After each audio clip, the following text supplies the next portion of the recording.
revising for this lesson to wrap up revising so we can just continue on with editing, okay?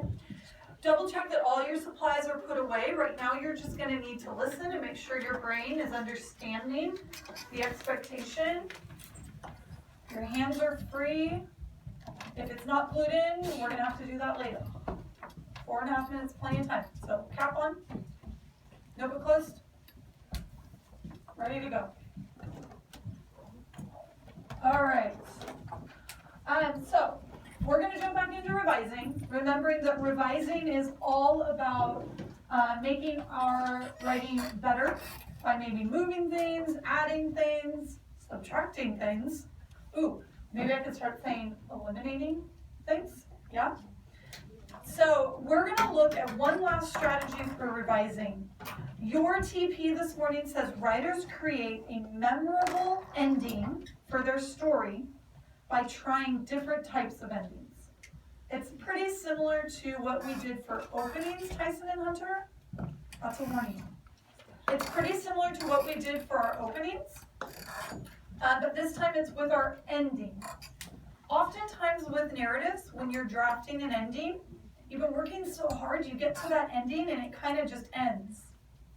And as a reader, I'm left feeling like, what just happened? Where'd the story go?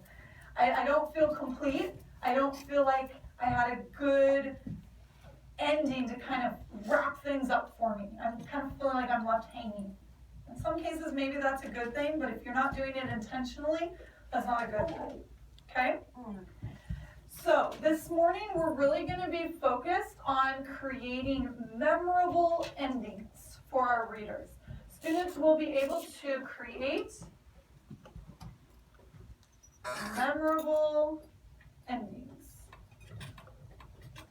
For what kind of writing? What are we doing? Create memorable endings for, I heard some people say fiction.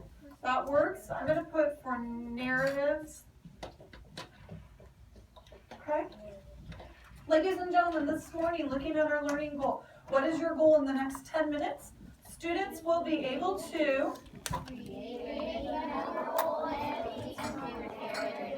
all right. So if you remember, I was working on a story that was focused on my camping trip. And the ending of my story specifically was targeting that box that had the ranger showing up to save the day and make sure that the campground didn't overflow from the toilet. Okay? So I'm going to just read to you for a second my ending, what I currently have, which I'm not completely excited about. It says, my dad jumped into the car and headed towards the ranger station while my mom started quickly walking to the bathroom. I could still hear Tim crying all the way up the hill. A few minutes passed, and I saw my dad driving back to our campsite. The ranger was following behind closely in his truck. My dad pulled into our site while the ranger continued down the hill. Shortly after, I saw my brother heading back up the hill with my mom. And that's kind of how I ended it. And I kind of feel like I am doing what I just said not to do. I'm kind of just leaving you hanging. Like, okay, he's coming back. Great. I don't feel like you really ended that very well. You're left with some questions. So I'm sitting here like questioning me. Like, well, what happened? So we're going to look at 4 different types of openings that you might want to try out for your ending. Okay? I have an opening for my ending. When you circle back to your opening and you relate your ending to your opening. So let me kind of share that one with you. Just as a reminder, my opening, I changed it to an action one, and it had Tim scrambled out of the car as he started to jump up and down. So for my ending, to relate it back to that opening, poor Tim had finally gotten to use the restroom, and he sure wouldn't forget that restroom ever again. Okay? So I related it back to that opening that I started with. A second ending that you might choose to use is feelings. where you get some sort of strong feeling attached to your ending. So I've gone through this whole personal narrative. There's got to be some sort of feeling, right? So for mine, I was so relieved that my brother was back and hadn't flooded the entire campground. Now that would have been mortifying.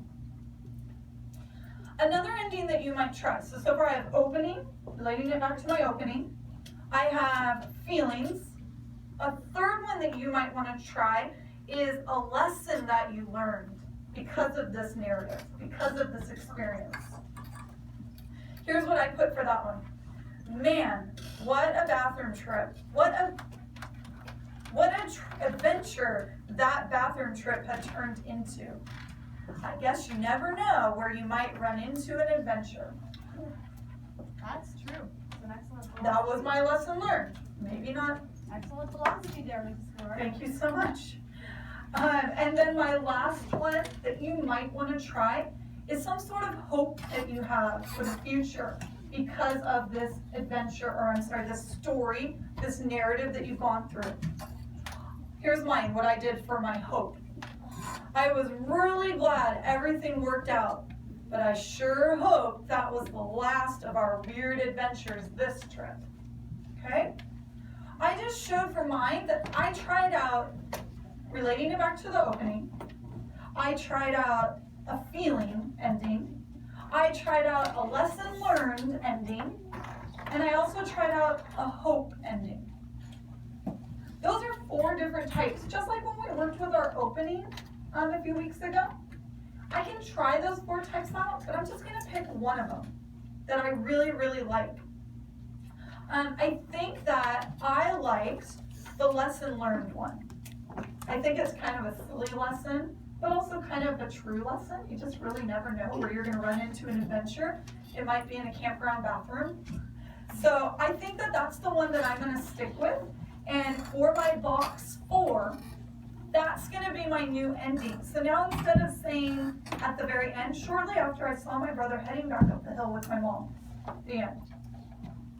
Now I'm going to add on, man, what an adventure that bathroom trip had turned into. I guess you never know where you might run into an adventure. Do you feel a little better about that ending as a listener, as a reader? Yeah. Jose, are you left with as many questions? Do you feel like we kind of wrapped it up a little bit better? Yeah. I still have room for improvement. But do you now at least know that I actually ended my story? Yeah.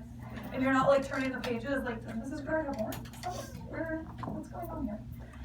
That is our goal, okay? On your TP, you can open that up now. On the left side, I listed for you the 4 different types of openings. So you have them. Your job right now is just to kind of think a little bit more about these different types of openings. Very similar again to, I keep saying openings, endings, excuse me. Very similar to our openings. I have a few different examples of these different endings. I want you to match them up to which type of ending they are. Is this ending a return to the opening? No. Is this ending a feeling? Is this ending a lesson that was learned? Or is this ending something that I hope?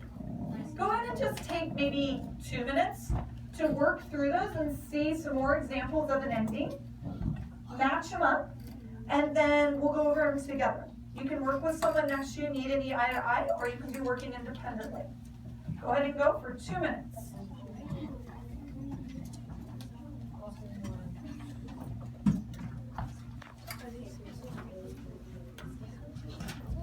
Ms. Gerard.